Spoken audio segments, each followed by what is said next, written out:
politicamente já é uma potência mundial, né, militar e tal. E essas duas coisas estão associadas muito aos Estados Unidos. O Israel é como se fosse um Estados Unidos pequeno, né? É uma população muito ligada à questão da militarização, da religião, muito fortemente, assim como os Estados Unidos. E isso é um dos principais fatores que geram o ranço dos países em volta em relação a Israel, né? Israel é uma potência muito porque é apoiada pelos Estados Unidos desde o início. Não é uma coisa que veio do nada, assim. Israel nasceu e virou uma potência. Desde que Israel surgiu, os Estados Unidos começou a fazer investimentos muito pesados ali em tecnologia, em ciência, em tecnologia militar, né? Esse é um dos fatores que explicam por que Israel venceu todas as guerras até hoje. Como que já é um país desse tamaninho, que tem lá seus 70 anos, pouco mais de 70 anos, virou essa potência enorme? Investimento muito grande dos Estados Unidos, né? E acho que é importante a gente entender por que os Estados Unidos investem tanto em Israel assim, né? Boa. Boa, vamos falar disso e uma coisa muito interessante que você falou. Você falou que tem um certo perfil de dependência de petróleo e tem um certo perfil de ditaduras que, de certa forma, predominam ali no Oriente Médio como um todo. Israel e Palestina são exceções em ambos, porque petróleo ali na área da Palestina, de Israel e tal, não sei o quê, petróleo e gás, agora gás está surgindo alguma coisinha, mas assim, comparado ao Oriente Médio, esquece, é muito pouco, né? Então o conflito não é por causa de religião, mas também não é por causa de petróleo, mas também eu sei, calma, a gente ainda tem mais de uma hora aí pela frente, a gente vai chegar lá. Bom, voltando aos Estados Unidos. Os Estados Unidos apoiam Israel, porra, de maneira muito clara desde 1948, com o surgimento do Estado de Israel. Por quê?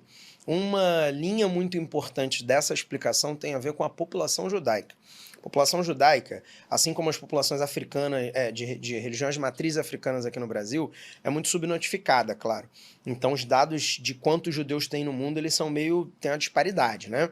Mas judeus no mundo variam entre 13 milhões a 18 milhões de pessoas, do dado mais modesto ao dado mais ampliado. Então, é pouco mesmo, né? Lembre-se que foi um povo que viveu sem um Estado nacional e numa situação de refugiado, de diáspora e tal, durante a maior parte da sua história, ou pelo menos dentro dos últimos 2 milênios, quase toda a sua história. E isso fez com que fosse uma população realmente mais reduzida. Desses 13 a 18 milhões, olha que interessante, Alô, você tem praticamente 7 milhões de judeus em Israel e você tem aproximadamente 6 milhões e meio de judeus nos Estados Unidos. Então, antes de um crescimento, antes do surgimento e de um certo crescimento demográfico do Estado de Israel, ali pelos anos 80, 90, é que Israel vai se tornar a nação do mundo com mais judeus em número absoluto, né? Em número proporcional não, mas em número absoluto. Antes eram os Estados Unidos. Então, o peso da comunidade judaica e até mesmo dos cristãos que apoiam judeus dentro dos Estados Unidos é muito grande, e isso tem muito a ver com essa presença maciça, proporcional de judeus nos Estados Unidos. Só um ponto sobre isso, você pode pensar que está em casa. Pô, mas são mais de 330 milhões de norte-americanos, pô, como é que 6 milhões e meio vão fazer, pô, uma diferença muito grande em apoios internacionais? É que, assim, tem estereótipos que eles não dizem a verdade, mas tem alguns que eles trazem, pelo menos, um direcionamento, né? E hoje, e não na história, tá?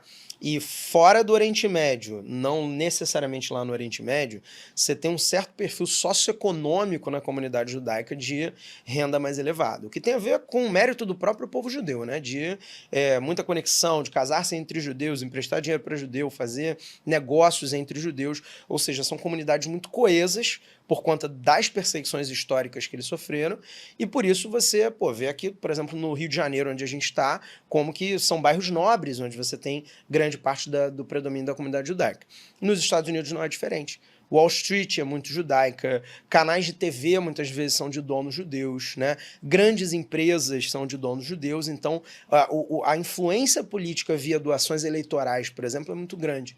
Então, diz-se lá nos Estados Unidos que tem poucas coisas que em todo momento são pontos de convergência entre republicanos e democratas, e uma delas é apoiar Israel. Né? Só para você ter ideia, no último ano, em 2022, último ano fiscal completo, os Estados Unidos depositaram, assim, PIX para Israel, 3,8 bilhões de dólares destinados a investimento em defesa, tá? 3,8 bilhões de dólares. Então, assim, é uma ajuda que eu acho que o judeu mais nacionalista possível ele não vai negar, que o Estado de Israel ser o que é hoje tem a ver também com esse grande apoio, tem a ver com o mérito do povo judeu, com a tecnologia, com tudo que você falou, mas tem a ver também com esse grande apoio americano. É uma questão importante que é Israel um grande aliado ali. Não só por conta dos judeus influentes, dos cristãos também.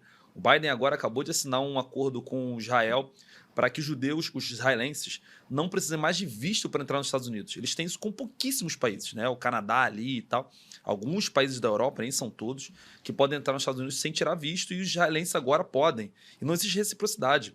Os norte-americanos, quando vão para Israel, eles têm que tirar visto, né? Então, muito porque tem eleições agora, no ano que vem, e o Biden quer trazer os judeus e os cristãos que apoiam os judeus ali, né?